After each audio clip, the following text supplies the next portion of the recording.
Learning how to make French cultured butter has actually changed my life. It's rich, tangy, delicious, and melts in a way that store-bought butter just doesn't. You're going to want to put it on everything, and the best part is it's super easy to make at home. You just need 2 ingredients: 2 pints of heavy cream, I like the Strauss brand, plus a culturing agent. I usually use whole milk Greek yogurt, but today I'm using non-fat Greek yogurt. At the end, you can also add a little salt, and I love this brand of Celtic Sea Salt you can find on Amazon. Step 1. Pour your heavy cream into a bowl and add 2 to 3 tablespoons of yogurt and stir together.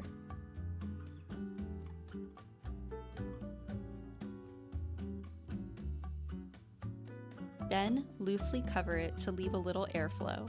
Leave it in a cool, dry place at room temperature around 70 degrees. Leave it for a minimum of 12 hours and up to 24 hours. The longer you leave it, the tangier your butter will be. After 12 to 24 hours, your cream is going to look noticeably thicker, almost like a loose creme fraiche. It should smell deliciously tangy, almost like yogurt, and that's exactly what you want. Now we churn the butter.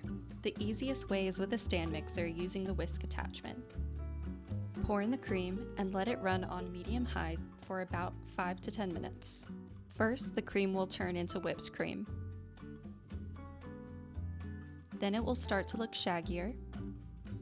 Eventually, it will separate. That is your butter separating from the buttermilk, and you'll start to hear it sloshing around in the bowl. You can pour out the buttermilk and save it to use in other recipes like pancakes. Next, this step is very important: washing the butter, because any buttermilk left in your butter can cause it to go bad faster. I do this in a bowl, fill it with ice water, and then add the butter and work it with your hands. The water will first go milky, pour it off, add fresh ice water, and repeat. It usually takes about 2 to 3 rounds. You'll know when the water is mostly clear. Now take your clean butter and squish out any last remaining droplets of buttermilk. This is where you can add in your salt.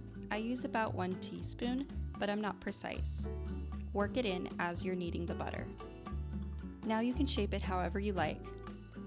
I just plop it into a glass container, but you can also put it into a pretty mold. And that's it. Enjoy your butter for up to 7 days.